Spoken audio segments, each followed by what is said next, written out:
In this video, I'll demonstrate the installation of our pump conversion on the Hatsan Jet 1 and Jet 2. I'll actually be just installing it on the Jet 1, but the process is exactly the same for the Jet 2. The first thing you'll need to do is use a 2.5mm Allen or driver to remove the two socket head cap screws in the top of the breech.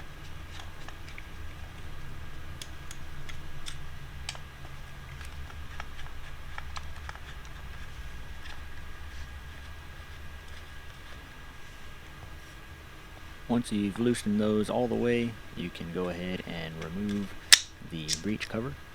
You'll want to open up the bolt. You'll need to sort of push down on the lever while you're lifting up on the cover. Now you can go ahead and pull the lever, the linkage, and the bolt out.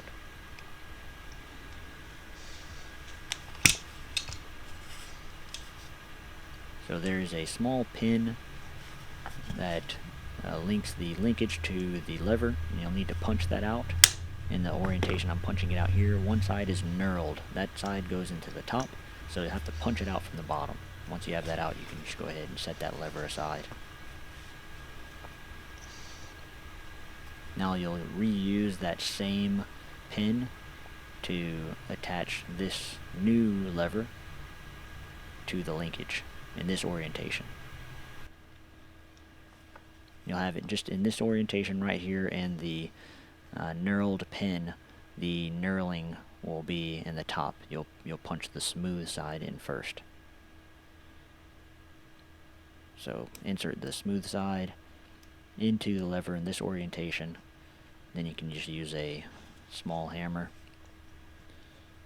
to drive that in. It's really important that you make sure that that pin goes in flush, that it's not protruding on either side. If it's protruding on either side, it will catch inside the breech and make the bolt sticky. So I'm just using a punch here to punch it in just a little more because it's still protruding out of the top.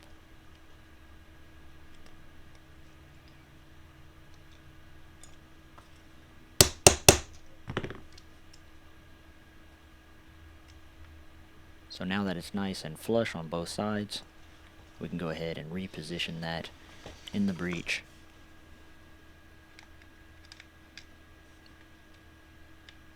And you don't necessarily have to do everything in this order. You could just attach the lever to the linkage to the pump and install it that way.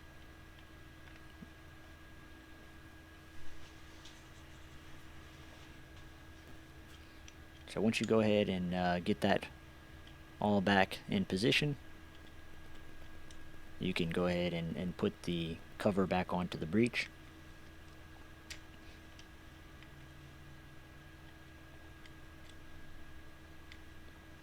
Have to make sure that the pin holes are aligned, the screw holes are aligned, and then of course the pin is going into the lever.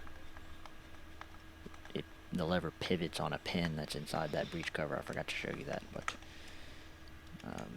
it's pretty straightforward. Then you can go ahead and screw in the screws you removed to get the breech out.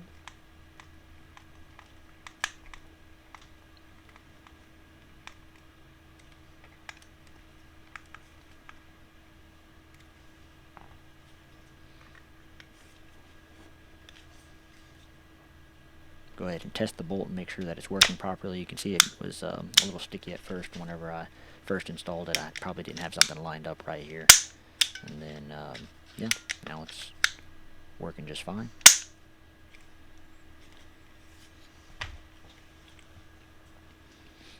Next, you can install the linkage. The kit will come with two small pins. One of them's around 18mm in length, the other's 20mm in length.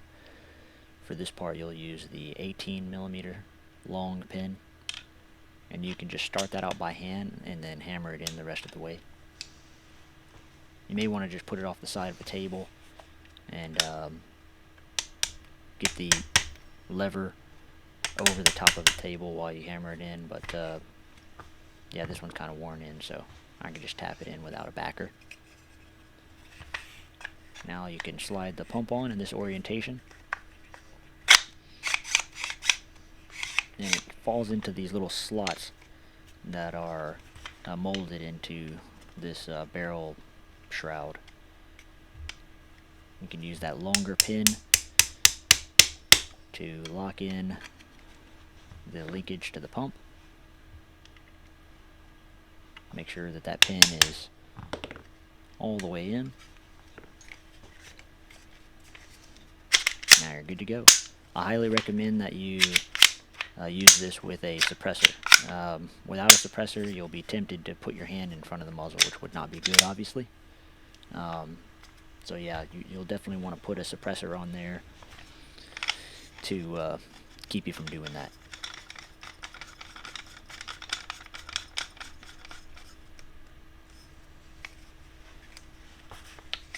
You can see how I demonstrate here how your hand might fit on there. With just this small pump handle, the room that I had to work with, your hand can't quite fit on there all the way, so you might have a finger or two hanging out the front. You may need to remove this accessory rail here if it interferes with that accessory rail before it cocks all the way. Then you will need to remove it. With mine, it's fine, but I have had some folks report to me that they can't cock it all the way without removing that. So it might just be a matter of some sort of variances from model to model.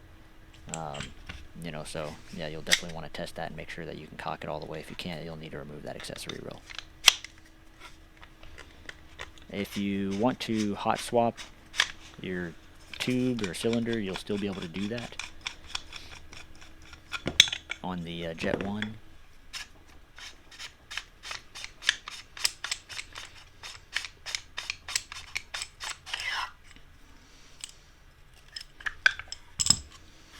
And while I have this cylinder off, I'll go ahead and show you what you need to do. If for some reason you want to remove the link arm from the pump, you'll need to insert a pin or a punch. Right here I'm using an Allen wrench, just a very small Allen wrench, like a 1/16 inch. Push through this hole here, and then you can just punch the pin out from the bottom. And you can pull it out with pliers and take that off if for whatever reason you need to do that. Same thing on the link arm. There's a small hole in the bottom where you can punch the pin out that holds the link arm to the lever.